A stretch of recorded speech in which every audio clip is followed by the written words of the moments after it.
Bienvenidos, mi nombre es Antonio Vilches y esto es Pulso Político.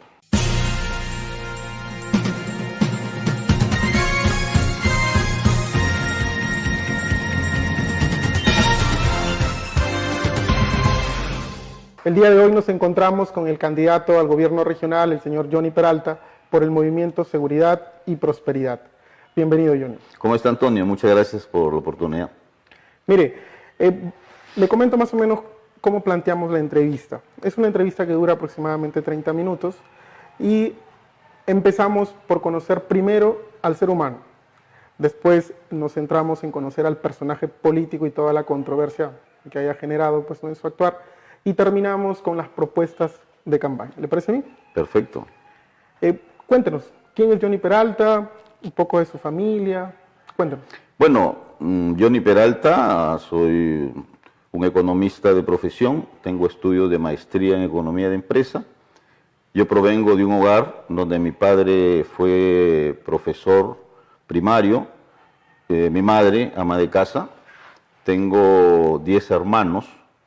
He estudiado en la Universidad Nacional de Piura, tanto el pregrado como los estudios de posgrado, y vengo ejerciendo la política desde el año 1999. ¿Qué edad fui tiene, elegido Johnny? regidor.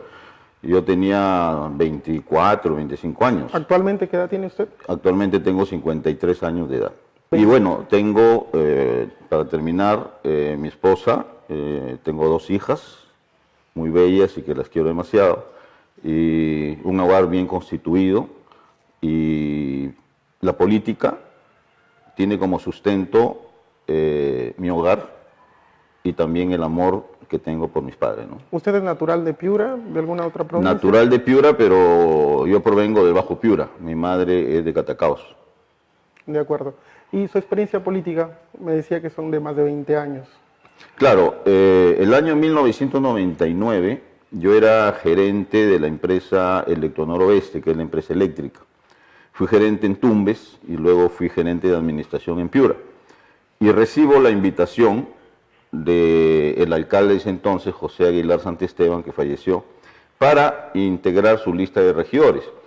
En esa fecha yo ya era profesional, ya era economista y estaba ya terminando mis estudios de maestría. Entonces, acepto la invitación y salí elegido regidor. Es decir, yo ingreso a la política ya cuando tenía una profesión y cuando ya tenía culminado mis estudios de posgrado en economía de empresa. Y en esa época, yo como gerente en Electronoroeste tenía un sueldo cerca de 7.700 soles. Y tuve que renunciar a mi trabajo para dedicarme a la labor social y la gestión pública para ganar una dieta municipal de 2.750 soles, todavía lo recuerdo. Pero paralelamente teníamos una empresa de asesoría con 2 profesionales jóvenes, amigos míos, y ese trabajo lo combinaba, ¿no? En la labor profesional privada y la labor social como regidor. ¿Cómo llega usted a ser congresista de la República? En esa época, en el APRA, todavía yo militaba ahí, no había renovación. Bueno, no hay en realidad hasta ahora. Entonces, como era el representante de la juventud en la municipalidad, los jóvenes del comando universitario, que yo era secretario general, deciden que era hora que un joven sea parlamentario. De tal forma que ellos me convencen para poder, al año y medio de haber sido regidor, postular, y salí dentro de la lista ¿De qué año interna del estamos partido. hablando del Estamos del año 2001. O sea, ¿Y qué edad tenía usted entonces? Si yo tenía menos de 25 años. Sí, o sea, yo era uno de los regidores y de los parlamentarios más jóvenes que en esa época se eligieron. De acuerdo, estamos hablando del gobierno de Toledo. Toledo, claro. En el año yo tuve que renunciar como regidor en julio de 2001. ¿Y cuáles son los eventos, digamos, más controversiales de esa primera etapa como congresista? En el Parlamento yo ya tenía la experiencia como regidor y eso yo creo que ayuda demasiado. Y es un consejo que yo le doy a todas las personas que quieren ser parlamentarios. Es importante que tengan una experiencia municipal siquiera como regidores. Bueno, nosotros éramos oposición, éramos creo 35 parlamentarios, y yo lo que hice fue, por mi propia profesión, integrar comisiones importantes para realizar gestión pública.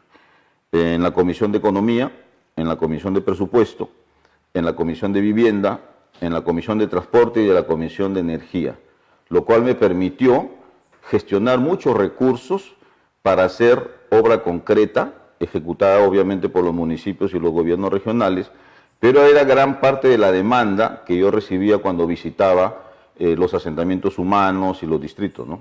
Pero esa es una de las cosas que, investigando un poco acerca ya del personaje político, le reclaman. Digamos, usted ha tenido 2 ejercicios parlamentarios, pero las obras, ¿cuáles son? Que la gente no recuerda, que usted dice que impulsó desde su labor como congresista. Claro, aquí hay un error cuando dicen los parlamentarios no pueden hacer obras. El parlamentario efectivamente no puede ejecutar, pero sí puede buscar financiamiento de obras que los alcaldes y los gobernadores regionales no consideran.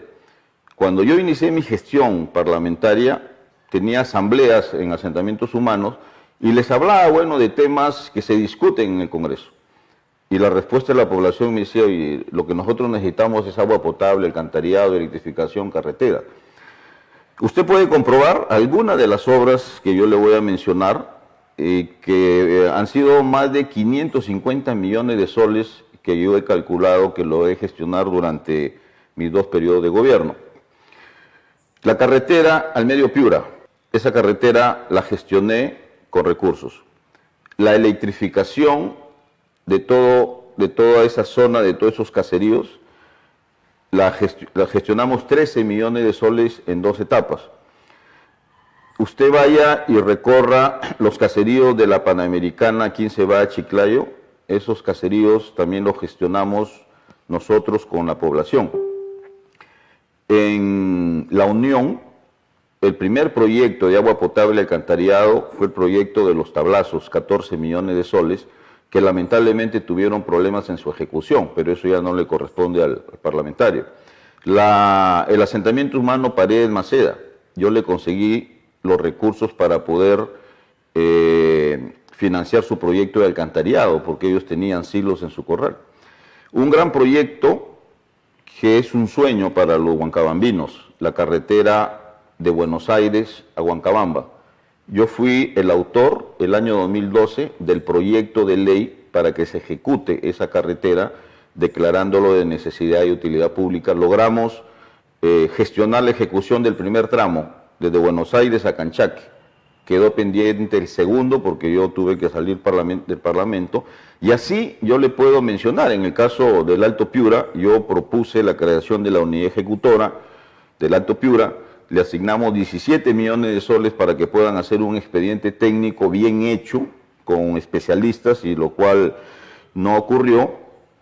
Y también logré incorporar en la ley de endeudamiento 40 millones de dólares para que el Alto Piura se pueda hacer realidad, pero vemos que los responsables de ese proyecto no lo ahí ejecutaron. quiero interrumpirlo porque ¿de dónde viene entonces que esto que le acusan a ustedes de ser el traidor del proyecto del Alto Piura?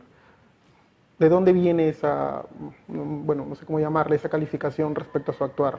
Mira, justamente una de las de lo que me ha llevado a postular al gobierno regional es que yo quiero limpiar mi nombre y limpiar mi apellido, el apellido de mis padres, porque durante 7 u 8 años se me vino tildando como el traidor del Alto Piura, algo que mucha gente no entendía, pero que ese estigma se me puso.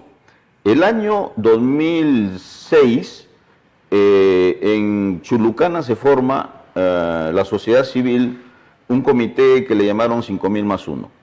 Convocaron a todos los parlamentarios para poder hacer fuerza común y hacer realidad este proyecto importante.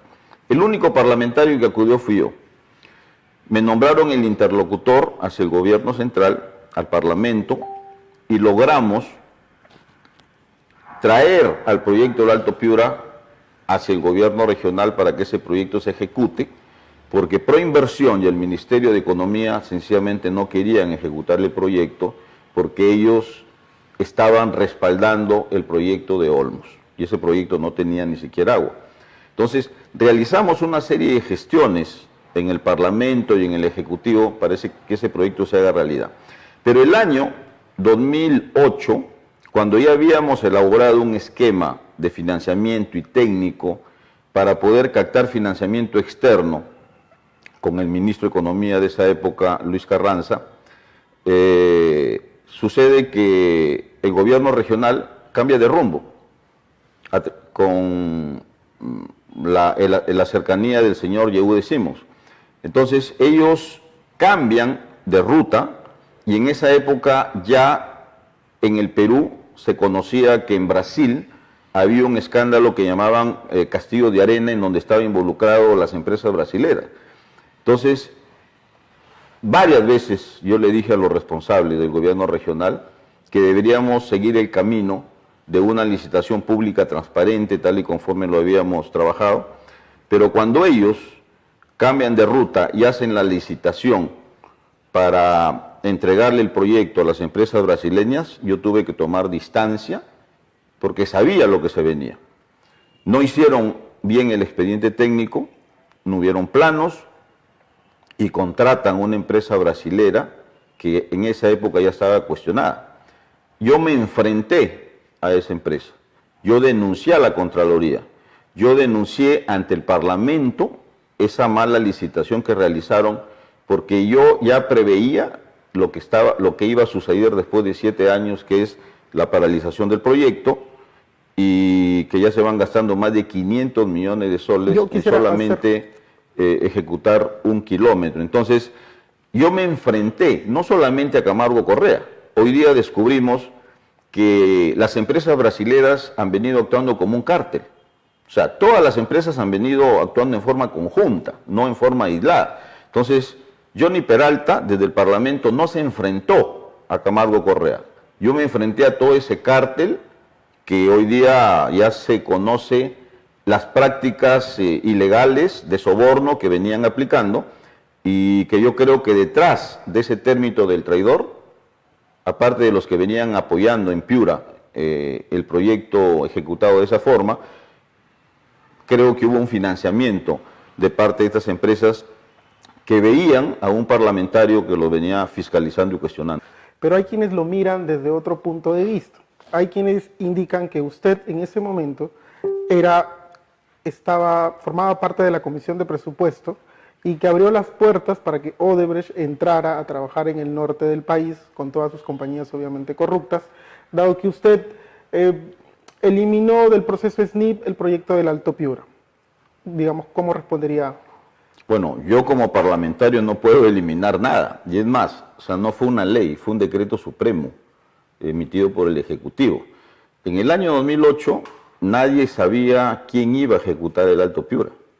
Pero usted dijo que ya presentía lo que se venía. Después, cuando la licitaron, pero cuando se sacaron... ¿Un año? Bueno, ellos la licitaron a fines del 2009 y firmaron el contrato del 2010. Yo le estoy hablando del 2008. Ya, el 2008 hicimos todo el marco legal y jurídico para que el Alto Piura salga. O sea, todavía no se sabía quién iba a presentarse en la ejecución ni quién iba a firmar el contrato.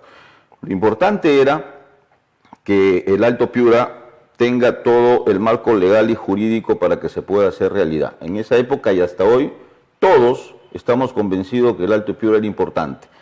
Lo declaramos de necesidad y utilidad pública. El Alto Piura tuvimos que traerlo de Lima al gobierno regional y creamos una unidad ejecutora. Yo fui el autor de la creación de la unidad ejecutora y le pusimos 17 millones de soles para que sea un buen expediente técnico. Una vez que el Alto Piura viene al gobierno regional, es el gobierno regional... ¿De qué año estamos hablando? Estamos hablando del año 2009. 2009. Es el gobierno regional el que a través de la unidad ejecutora mandan a hacer un expediente técnico mal hecho, que costó menos de 1 millón de soles, cuando se les había habilitado 17 millones de soles para que contraten a expertos internacionales para que lo hagan. Y ahí nace el problema, un mal expediente técnico, y luego viene la licitación en donde los parlamentarios ya no participamos, sino participa el gobierno regional y uno de los errores que se cometió fue que ellos le entregaron a la UNOX para que hagan una licitación, o no licitación, sino una invitación. Claro, pero... Si se hubiera hecho una licitación normal, se hubieran presentado otras empresas y de repente no hubiera sido una empresa brasilera la que ejecute el proyecto. Esa es la crítica, o sea, si este decreto no hubiera aparecido, en verdad hubiera continuado su proceso normal este proyecto y no lo hubieran exonerado de los estudios de prefactibilidad. Justamente los estudios de prefactibilidad ayudaban a que no ocurriera esto que ocurrió después. Y básicamente, para resumir lo que me ha dicho, en el 2008, en el 2006-2008, yo no sabía que se venía lo de Odebrecht, pero en el 2010 ya habían indicios de que pues era toda una corriente de corrupción. Lo cual yo denuncié. Eso quería preguntar. ¿Cuáles han sido sus acciones concretas? Yo hablé con el Contralor General de la República, Fuad Curi. Promovimos una comisión investigadora. El año 2008 nosotros generamos todo el marco legal y jurídico para que el Alto Piura se haga realidad. Ahí no se sabía qué empresa iba a ser la que iba a ganar la buena pro. Cuando ellos cambian de ruta y deciden no licitar la obra públicamente, sino entregársela a la UNOX, y la UNOX no licita, sino la UNOX invita. Y ahí es cuando ellos invitan a las empresas brasileras para que puedan presentar su buena pro. Es el primer punto de discrepancia que yo tengo. Yo les digo, el mecanismo no es a través de la UNOX, que es un mecanismo poco transparente, sino a través de una licitación pública en donde se puedan presentar empresas peruanas, empresas chinas, como fue. Se presentó una empresa china que presentó una oferta 5% menos del valor referencial. Y el consorcio Andrade Gutiérrez con Camargo presentaron una oferta 33% de más. Y entonces, cuando ellos cogen esa ruta, yo decido hacer una labor de fiscalización fuerte, porque ya habían indicios de lo que se venía. Era un proyecto que se iba a paralizar, dinero que se iba a perder, y la labor que yo realicé fue una fiscalización fuerte, y es por eso que, con la finalidad de desprestigiarme, me llamaron el traidor del Alto Piura.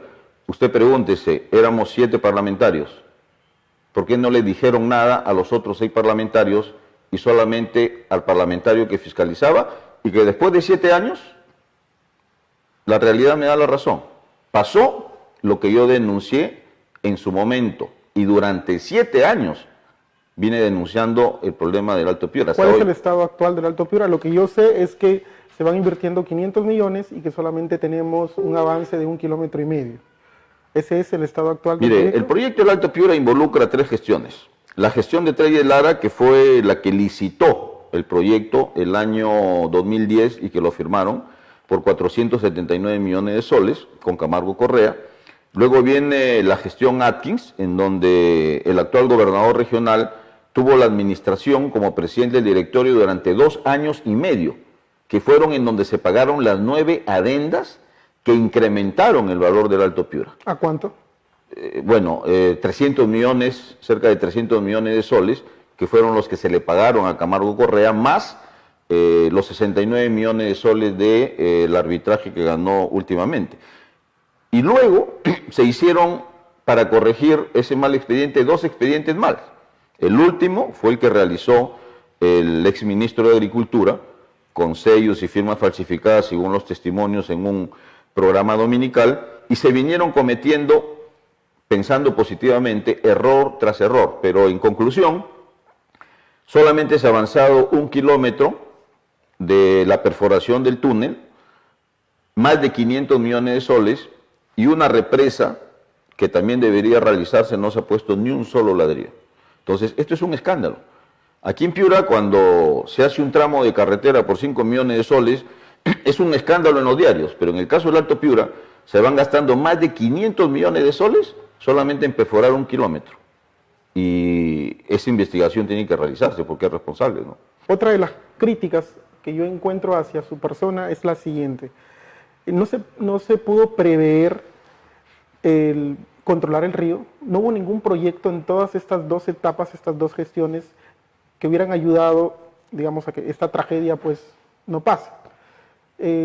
¿No planificaron ninguna obra al respecto? Bueno, como usted sabe, eso no es una labor parlamentaria, ¿no? Porque la labor parlamentaria es de fiscalización, de legislación y de gestión. Pero impulsar proyectos, sí, usted mismo lo acaba de mencionar. Claro, pero en esa época, recuerde que tuvimos niño el año 83, tuvimos niño el año 98 y el río nunca se desbordó. El problema fue que el actual gobierno regional, primero se le asignaron 160 millones de soles porque en la época de Javier Atkins se formó una comisión multisectorial que la presidió el presidente de la Cámara de Comercio. ¿Quién fue? El actual gobernador.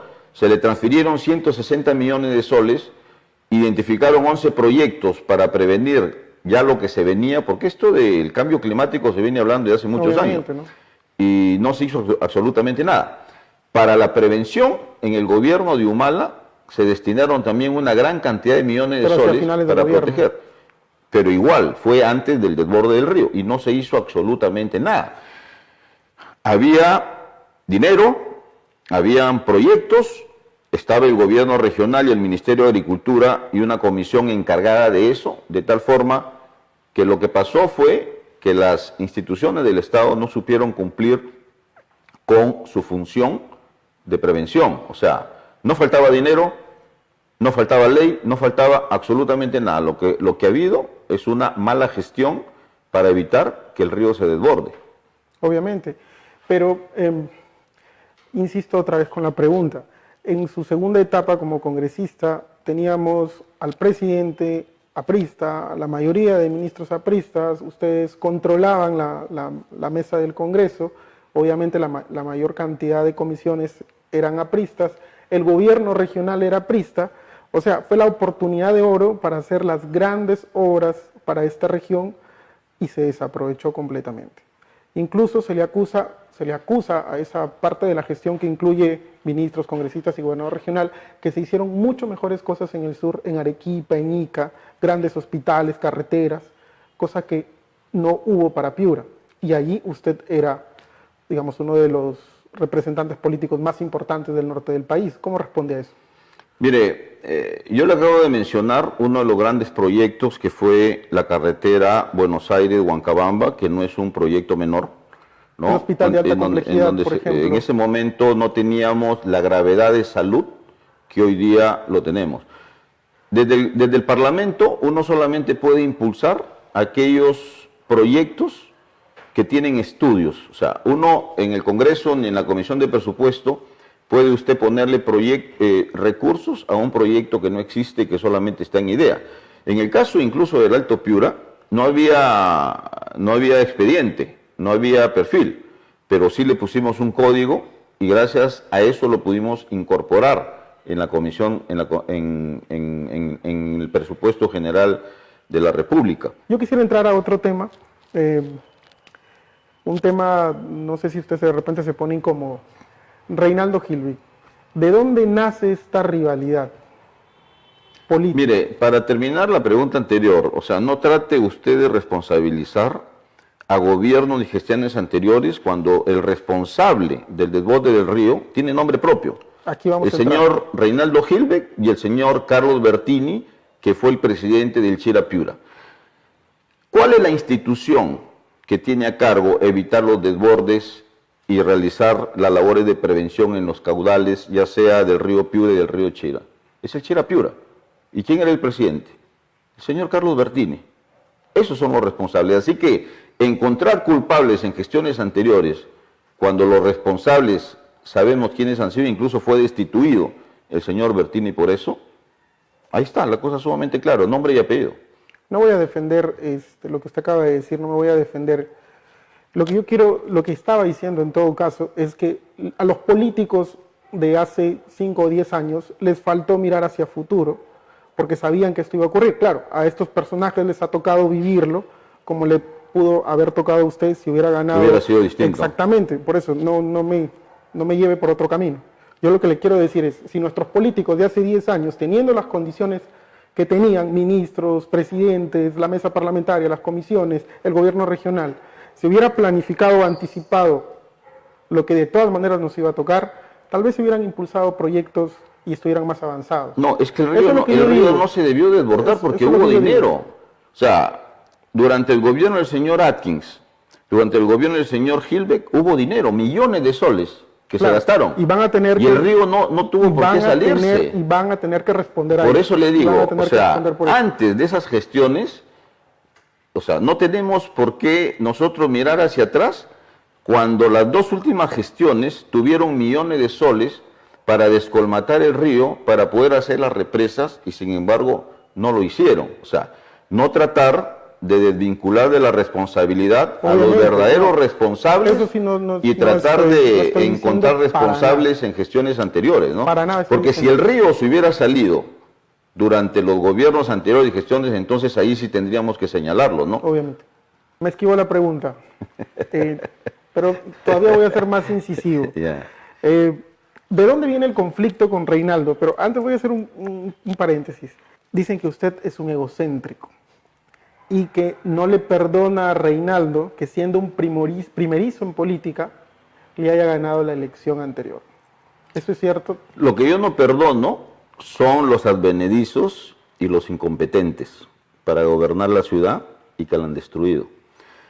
Piura ha venido creciendo en los últimos 10 años antes del señor Gilbeck entre 6 al 11% del PBI. Hoy día estamos en recesión económica, en menos 1%.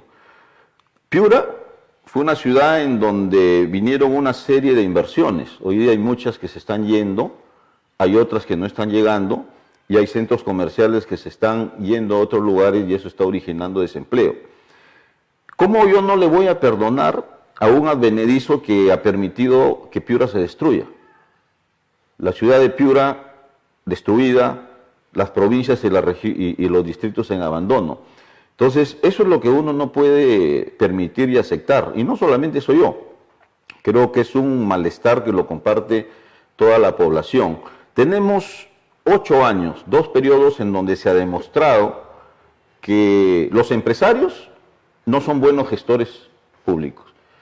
Hay gente que llega viviendo un momento empresarial complicado y que deciden meterse a la política para resolver sus problemas financieros, que es lo que ha pasado. Él considera que es ingrato que le digan que no tiene liderazgo, que le digan que no supo manejar bien el tema del fenómeno del Niño, porque él considera que mientras ese río no se controle, si su caudal pasa de 2.500, se va a desbordar. Entonces preguntémosle por qué el año 98, el año 83 el río no se desbordó con mayor caudal. Se llegó cerca de 4.000, ¿no? millones de litros por segundo, en cambio acá hubieron cerca de 2.200, 2.300. A pesar de que ellos manejaron muchos más millones de soles de lo que se manejó el año 83 y el año 98. La responsabilidad es directa. ¿Usted es capaz de reconocerle algún aspecto positivo a la gestión de Reinaldo? Bueno, la verdad que yo en mi memoria no tengo ningún proyecto que él haya iniciado. Todos los proyectos que él está dejando, porque creo que no va a culminar ni uno, han sido... La Sánchez Cerro, creo que... Bueno, pero eso se gestó durante la gestión Atkins, Ya. ¿no? O sea, no hay un proyecto nuevo que él haya iniciado. Cuando él empezó su gestión habló de 11 APPs. Yo pregunto, ¿cuántas APPs hicieron? Y nosotros lo expresamos. ¿Por qué? Porque aquí, o sea, se confunde el término. Los que no están en política, los novatos en política, los advenedizos en política, y que hemos tenido 2 periodos, un gerente de un banco y un empresario exitoso supuestamente que iban a hacer una buena gestión, han sido las 2 gestiones más desastrosas. Entonces, esa ineptitud y esa incapacidad es lo que nosotros queremos corregir. Entonces, tenemos que restablecer el liderazgo, tenemos que levantar la voz, tenemos que levantar la mirada y no agachar, que es lo que ha hecho Reinaldo Gilbeck. Reinaldo Gilbeck ha tenido y tiene temor enfrentársele al gobierno o reclamarle al gobierno.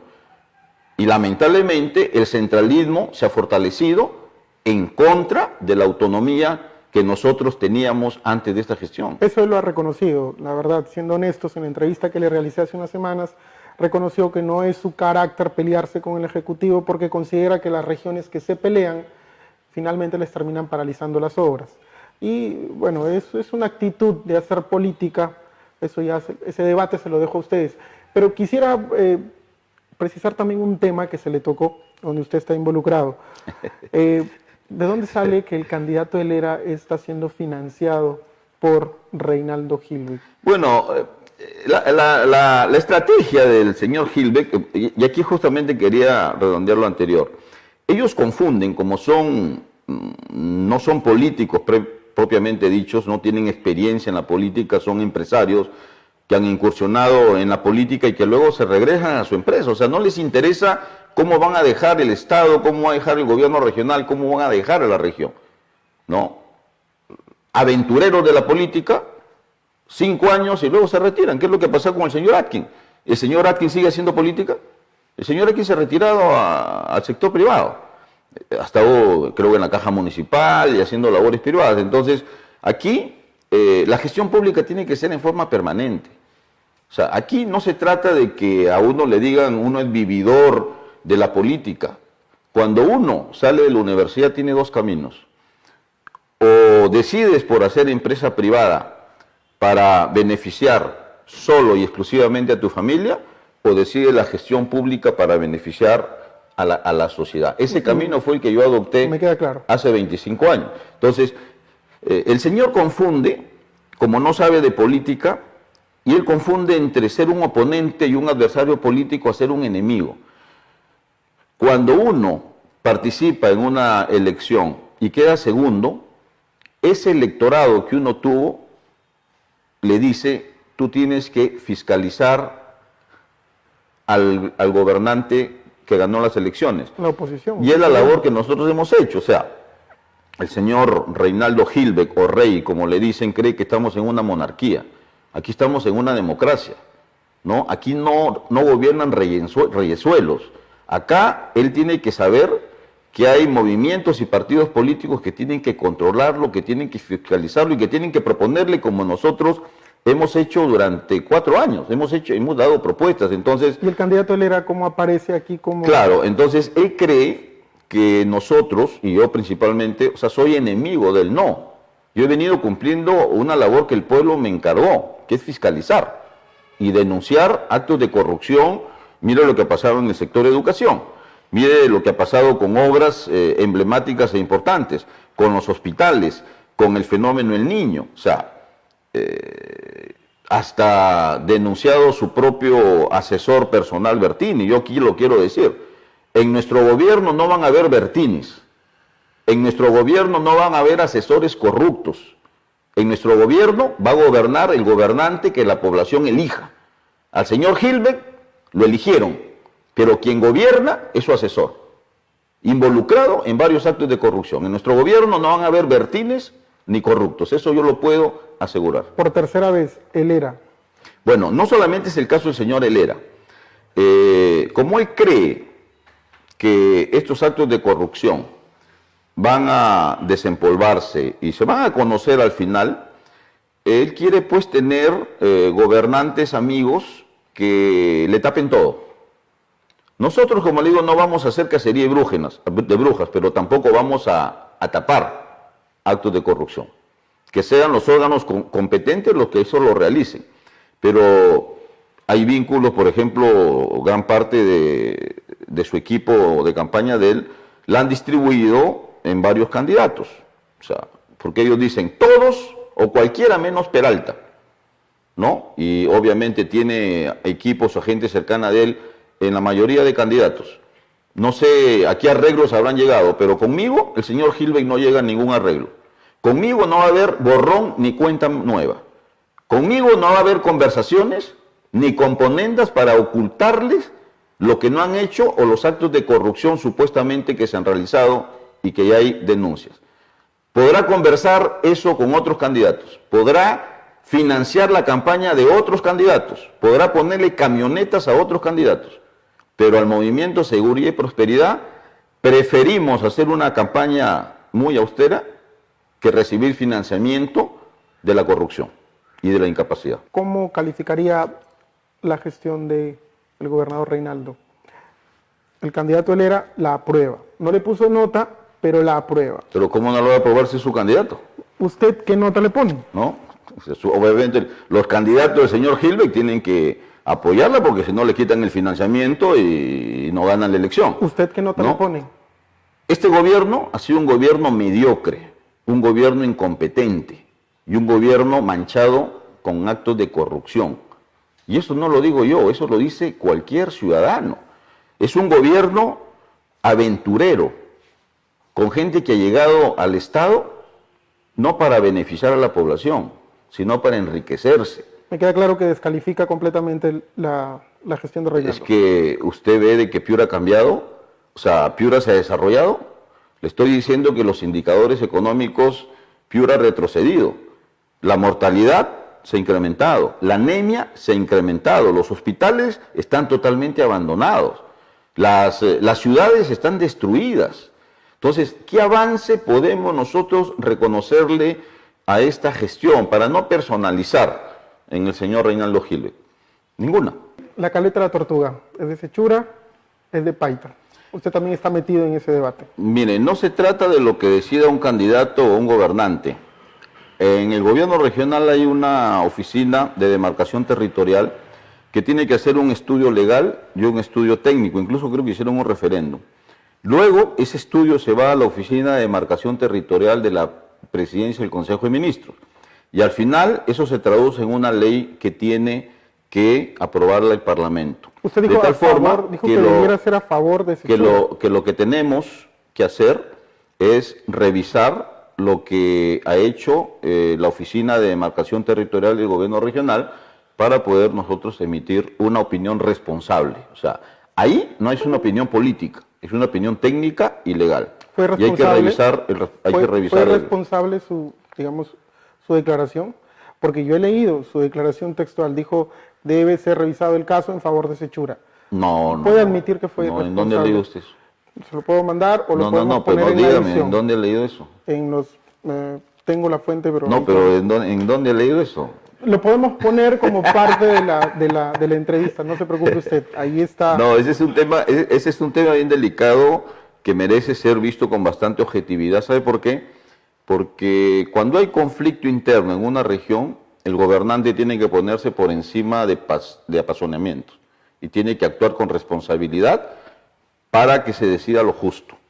Y eso es lo que yo como un gobernante responsable voy a hacer. De acuerdo. Nos centramos en todo caso en el plan de gobierno. ¿Cuáles son los ejes principales de su plan de gobierno? Mire, primero lo que yo voy a hacer como gobernante regional es coger el timón. Piura es un barco a la deriva. No tenemos autoridades. Vamos a tener que restablecer el principio de autoridad. El gobierno central va a tener que respetar a Piura. Y quien tiene que hacer respetar a Piura es el gobernador regional. Yo no voy a agachar la cabeza cuando venga el presidente de la República. Yo le voy a decir en su cara a los ministros y al presidente todo lo que Piura necesita. Yo voy a tener que recuperar, nosotros vamos a recuperar todas las competencias que habíamos ganado en el proceso de descentralización.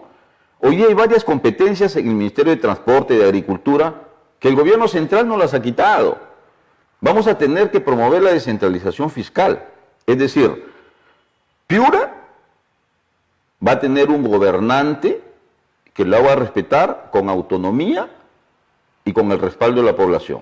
Segundo, nuestro plan de gobierno se basa en dos ejes.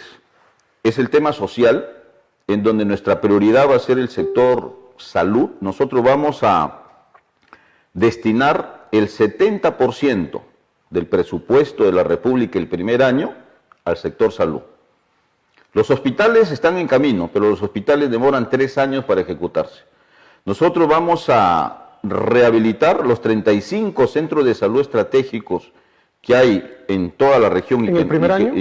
En el primer año. Vamos a destinar el 70% del presupuesto al sector salud y al sector educación, ¿ya? Porque no hay futuro si tú tienes a los niños y a la población enferma.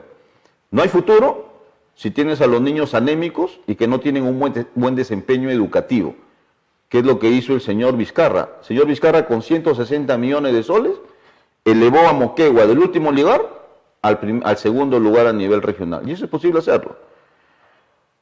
En el sector salud no basta con tener edificaciones bonitas como es en el caso de Paita. A mí lo que me interesa es lo que hay adentro.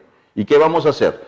Nosotros vamos a comprar tecnología, tomógrafos, rayos X, resonancia magnética, laboratorios, garantizar las medicinas. Por ejemplo, las medicinas hoy día se compran en Lima. Nosotros vamos a exigir que las medicinas se compren acá, porque hay desabastecimiento.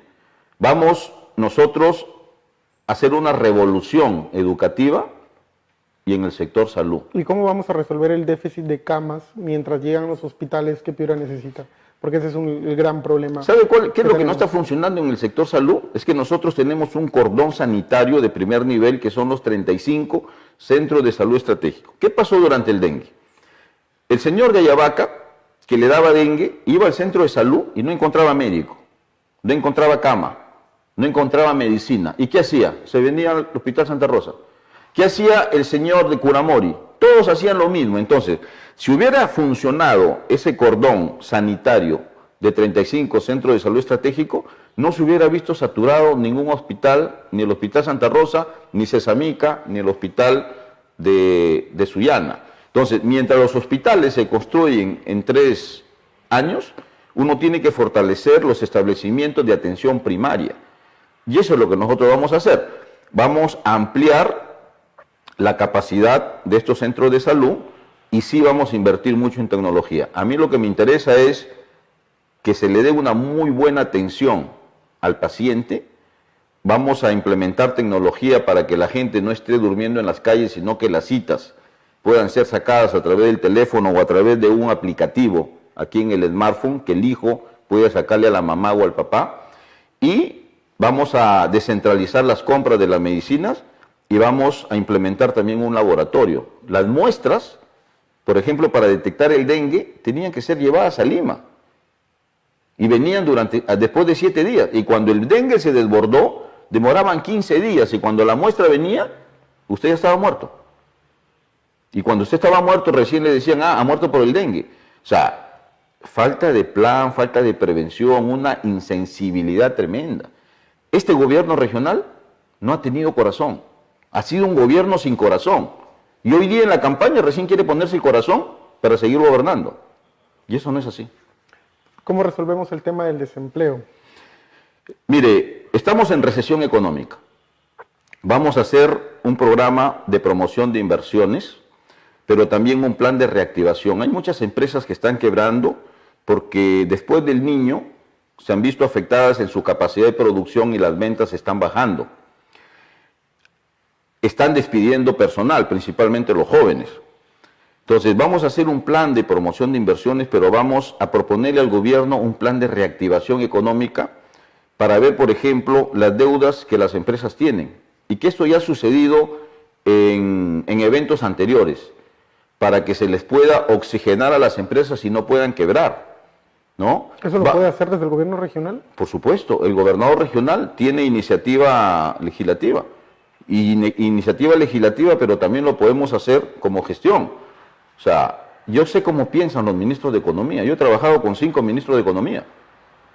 A mí no me van a mandar a hablar con el funcionario de tercer nivel como lo mandan al señor Gilbeck. O sea, al gobernador regional lo recibe el ministro de Economía. Y yo tengo que ir con los señores parlamentarios.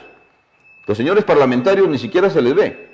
Los señores parlamentarios tienen que trabajar con su gobernador regional y con sus alcaldes.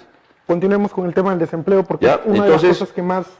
Vamos a hacer ese plan de reactivación económica para que las empresas no quiebren y no sigan desempleando gente.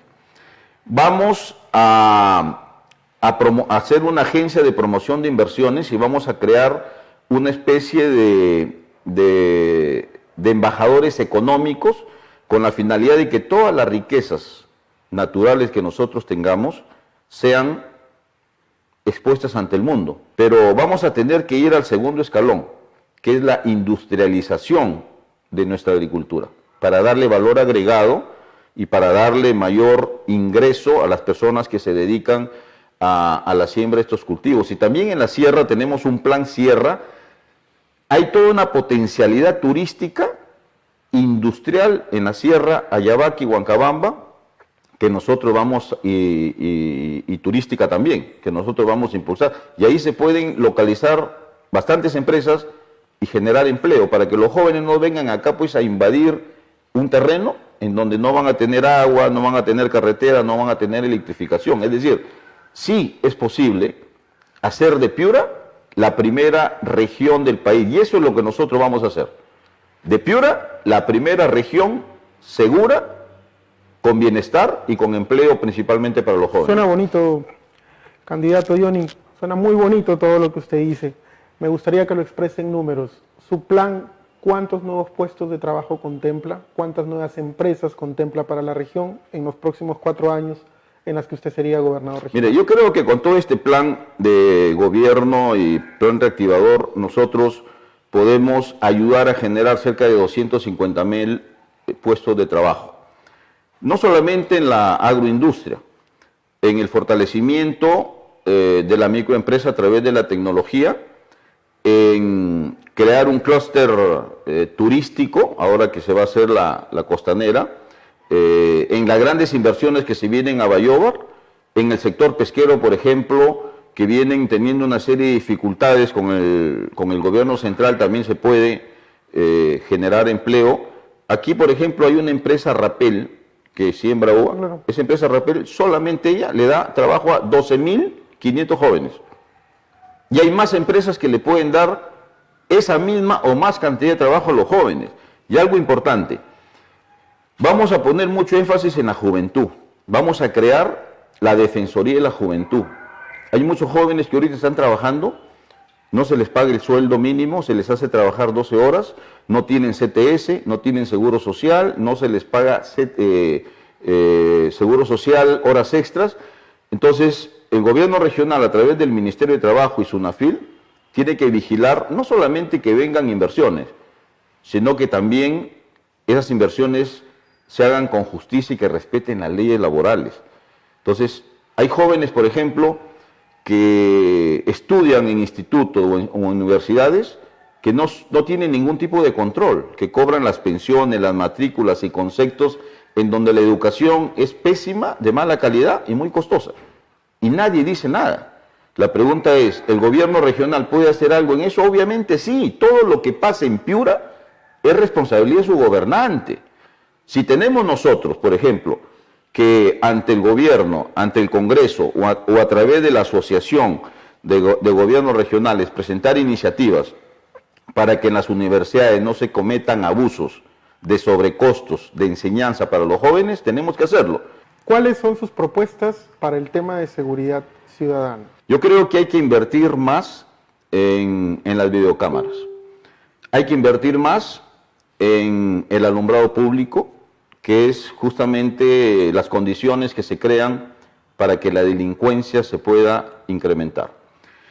Hay que trabajar con los jóvenes. Hace poco salió un dato en donde hay cerca de 740.000 personas que trabajan en las pequeñas y microempresas. Y hay cerca de 200.000 jóvenes que no estudian ni trabajan. Y para ellos estamos nosotros proponiendo la creación de un instituto tecnológico regional, para aquellos jóvenes que no estudian y ni trabajan. Entonces, esos jóvenes son vulnerables a la delincuencia, a las drogas y a los males que vive la sociedad. Entonces, hay que trabajar con los jóvenes y darles oportunidades de capacitación. Incluso hay que promover también el deporte. Nosotros vamos a promover mucho el deporte. El joven tiene que estar ocupado. Pero no tenemos 16 institutos en la región. Era uno de los datos que me ofrecían otros candidatos. Oye, tenemos una cantidad ya importante de institutos. Crear uno más, digamos, no es contraproducente, ¿no sería mejor hacerlos funcionar o que tengan mayor presencia estos institutos? No, es que acá el instituto tiene otro enfoque. Son institutos que van a desarrollar la ciencia y la tecnología y son institutos con carreras sumamente cortas, que no van a ser más de 6 meses, lo ideal es que sea de 3 meses. O sea, ¿qué es lo que está pasando? Cuando viene un inversionista, lo primero que hace es visitar al gobernador regional y al alcalde para presentarse.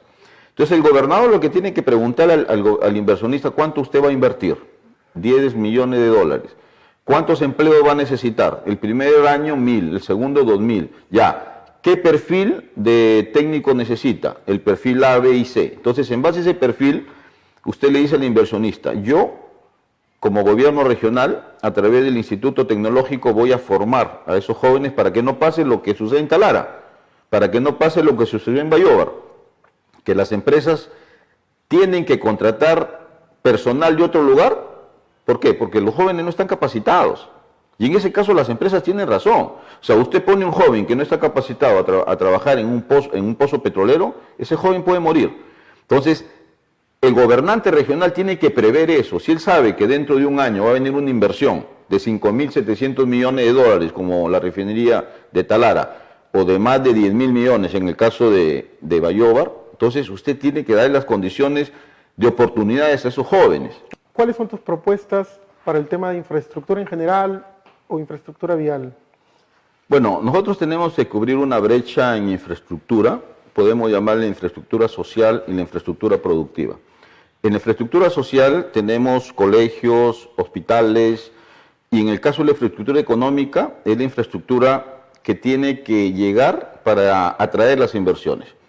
Por ejemplo, en la margen izquierda del río Piura, en la parte que está en Castilla, ahí se podrían instalar industrias, pero no se instalan porque no hay carretera. Entonces, lo que el gobernante tiene que hacer es prever hacia dónde se están localizando las inversiones y lo que tiene que hacer es llevar la infraestructura. Carretera para que las empresas puedan invertir más, pero para que también puedan conectar a la población. Segundo, energía. La energía para que las empresas puedan operar y para que los caseríos y asentamientos humanos que están por ahí también puedan tener ese servicio. Y un proyecto muy importante que nosotros vamos a resolver, porque ahorita hay un entrampamiento legal, que es la masificación del gas natural. Ese gas natural puede permitir que hoy día pagamos 45 soles por el balón, podemos pagar 16 y según Olympic 0. Pero lo más importante es que si las industrias utilizan el gas natural, sus costos de producción bajan 74%. ¿Qué se logra con eso? Hacerlas más competitivas con empresas similares en otra región. ¿Qué significa? Precios más baratos, mejor calidad y por lo tanto mayor inversiones y mayor empleo. ¿Nuevas carreteras o te vas a dedicar a terminar estas que están dejando avanzadas? ¿Cuáles, por ejemplo? Me ha dicho la Costanera, la carretera Santa Catalina de Moza, la de Huancabamba. ¿Qué otras nuevas carreteras? Tenemos que culminar la segunda etapa de la carretera Canchaque-Huancabamba, porque nosotros tenemos un plan Sierra y también vamos a ver la forma como Santo Domingo también se avanza en la carretera Ayabaca. Mire, tenemos nosotros que integrar la sierra. La sierra es rica también en recursos naturales. La sierra, ahí hay un turismo hermoso, esotérico, de aventura, entonces que no se le está dando la importancia de vida. Acá el circuito turístico solamente es venir, vienen de Lima y se van a las playas. Pero si nosotros le ponemos carretera y elaboramos un plan de beneficios tributarios y un plan de promoción para que vengan empresas y se localicen en la sierra, nosotros podemos hacer un paquete turístico a nivel de toda la región y que el turista que viene no solamente vaya a las playas, sino que también visite la sierra, que lo hacen algunos piuranos, pero tenemos que hacer un paquete turístico integral, ¿no? Y dentro de la serranía piurana hay algunas vías que interconectan un distrito con otro, que actualmente, por ejemplo, Huarmaca, para que uno vaya a Huarmaca tiene que irse por Hualapampa, ¿no? Por Olmos, pero también hay carreteras que lo integran acá por Canchaque.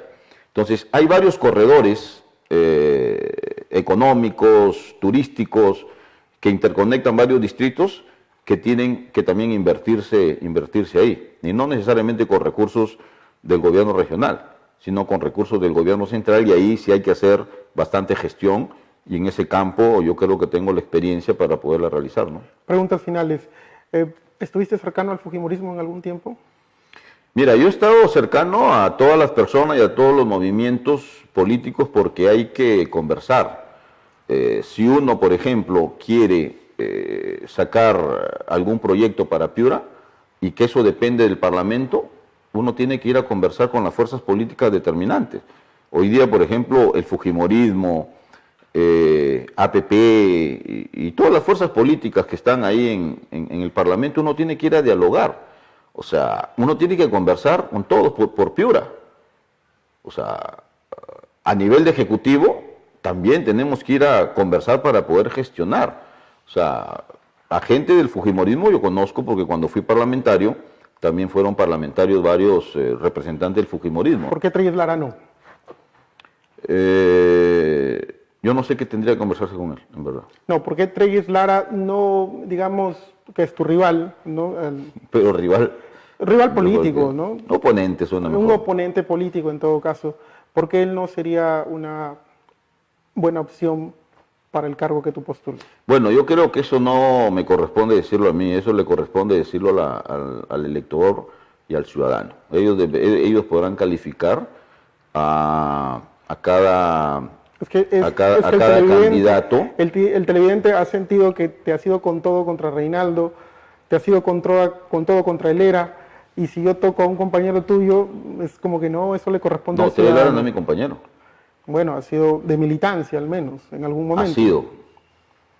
Bueno, que el televidente en todo caso saque... Claro, el televidente tiene que evaluar a todos los candidatos, no solamente a uno o dos, creo que se han presentado como 12, 15, no sé. Y de acuerdo a eso, yo creo que Piura ya no está ya no podemos darnos el lujo de firmar cheques en blanco. O sea, Piura está a la deriva, está destruida, y yo creo que la población tiene que decidir y elegir adecuadamente al próximo gobernante. 4 años de fracaso y de aventura política, yo creo que Piura ya no resiste. Te cambiaría la pregunta, ¿fue un buen gobernador Treyes Lara?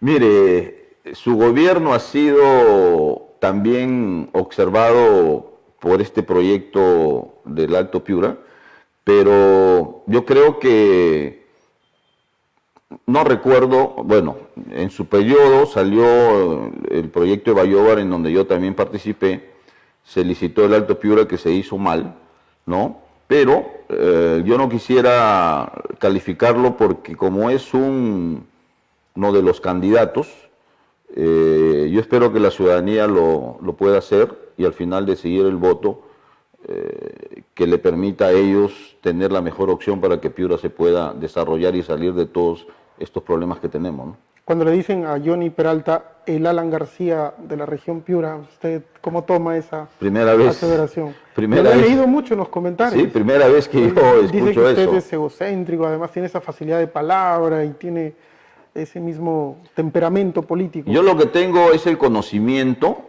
y la dedicación de tiempo para poder aprender y la experiencia que he tenido durante 25 años.